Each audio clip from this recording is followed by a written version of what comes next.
અને કલેક્ટર સાહેબ તમારી જવાબદારી છે, તમે વહીવટ છો, તમે મને ફોન કરીને જણાવો ને કાર્યક્રમ છે, મંત્રી સાહેબ ગાંધીનગર થી આવે છે, કઈ તકલીફ છે અમારાથી? તમને નાસ્તા માટે 2 કરોડ ખર્ચા પાડ્યા છે, તમે ડોમ માટે 2 કરોડ ખર્ચા પાડ્યા, ચા માટે 2 કરોડ ખર્ચા પાડ્યા, બસ માટે 2 કરોડ ને 71 લાખ રૂપિયાનો ખર્ચો પાડ્યો. કેમ?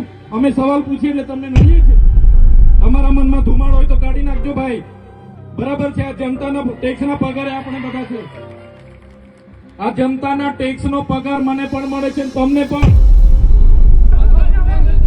ઓ ભાઈ, બંધ કરી દેવાડો, મારા અધિકાર છે ભાઈ. તમે આવો, બંધ કરી દે એટલે બંધ કરી દે એટલે આમંત્રણ કેમ નથી? બંધ કરી દે એટલે આ કોઈના કમલમના પૈસાથી પ્રિન્ટિંગ નથી બની ભાઈ. ગઈકાલની ઘટનામાં ચૈતર વસાવાએ જ્યારે મનસુખ વસાવાની હાજરીમાં એક ઉધડો લીધો અને સત્ય સામે રજૂ કર્યું, જે અધિકારીઓના હાજરી પણ ત્યાં હતી ને કલેક્ટરને પણ ખખડાવ્યા. એ સમગ્ર મુદ્દો શું હતો આજના ચર્ચામાં? નમસ્કાર, હું છું રમેશ ચૌધરીને આપ નિહાળી રહ્યા છો ષડયંત્ર.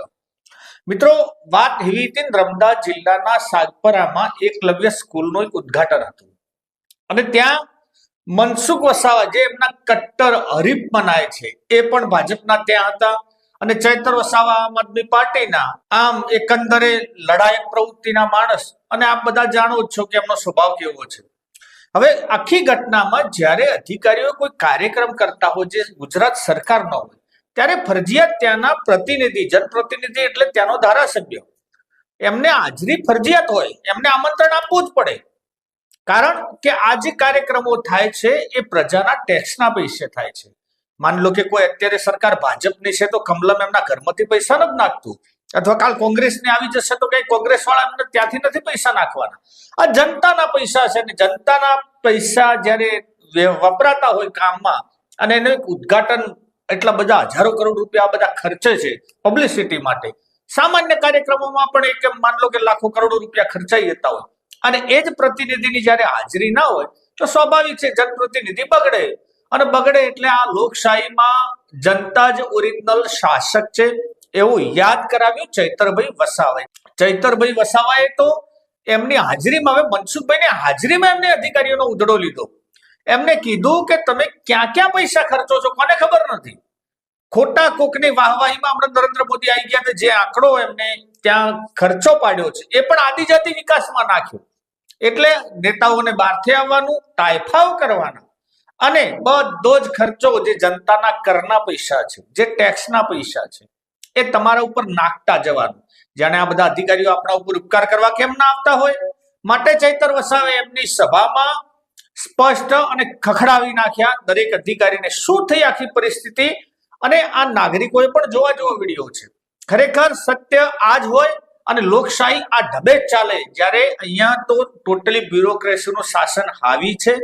ચૈતર વસાવાએ શું કીધું એ જોઈએ આજના વિડીયોમાં ચૈતર વસાવાના મુખેથી. માન્ય મંત્રી સાહેબો, તમે બેઠા છો, સાંસદ સાહેબ પણ છે.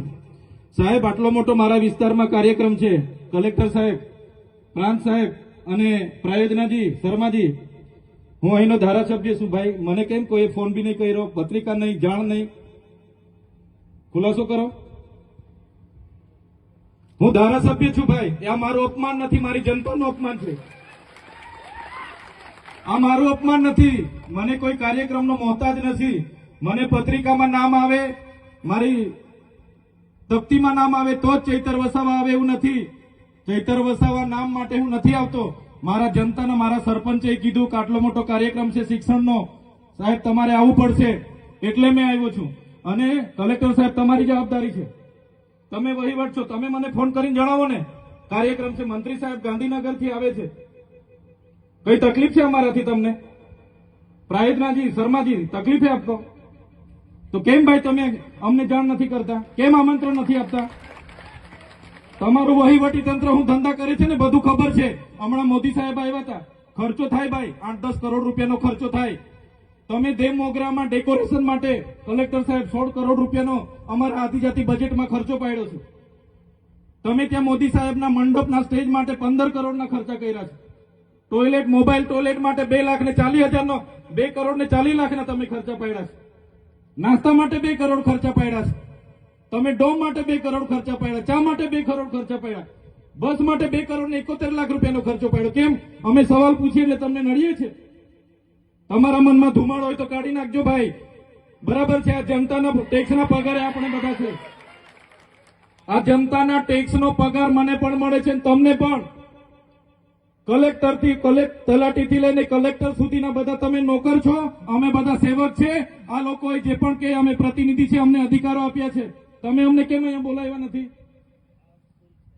ના સાહેબ, અમારે વિદ્યાર્થીઓ સામે કેવું પડે છે. અમને કઈ તમે દર વખતે ચિકદામાં કીધું, દર વખતે આ જ પ્રશ્ન ઉભો કરો છો, દર વખતે આ જ પ્રશ્ન ઉભો કરો છો. ઓ ભાઈ, ધારાસભ્ય છું, લોકોએ મને ચૂંટ્યા છે, મને આમંત્રણ જોઈએ ભાઈ. આ કોઈના પૈસાથી આ બિલ્ડિંગ નથી બની, તમારા ઘરના પૈસાથી બની છે. અરે વિષય પર તો મને આમંત્રણ કેમ નથી આપ્યું?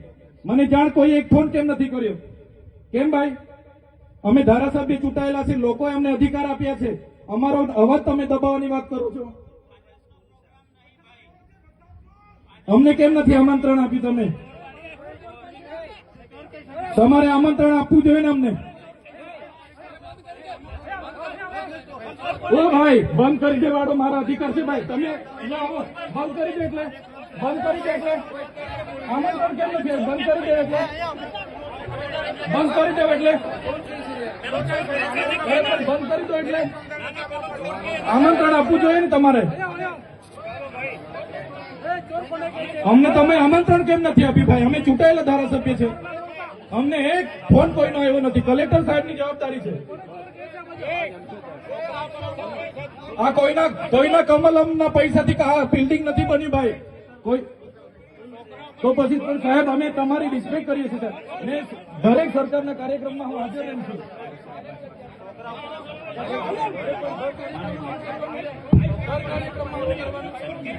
ભારત ભાઈ ચાલો શાંતિથી બેસી જાઓ, બધા બેસી જાઓ. એ ભાઈ બધા બેસી જાઓ, બધા બેસી જાઓ.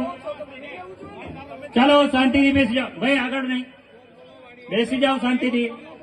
તો મિત્રો, આ હતા ચૈતર વસાવાનું ભાષણ. આપ લખીને કોમેન્ટ કરીને ચોક્કસ જણાવજો કે ખરેખર જે ચૈતર વસાવા કહી રહ્યા છે એવું જ થવું જોઈએ કે ક્યાંક આ બધી પ્રોપરગેન્ડા બંધ થવા જોઈએ, અને જે નેતાઓ અને અધિકારીઓ જે તાયફા કરે છે, પ્રજાના પૈસા છે, એમને યાદ અપાવ્યું છે. આ વાત સાચી છે કે ખોટી? લખીને જણાવો. વિડીયો ગમ્યો હોય તો ચોક્કસ મિત્રો વિડીયોને શેર કરો ને ચેનલને સબસ્ક્રાઇબ કરવાનું ભૂલતા નહીં. જય હિન્દ, જય ભારત.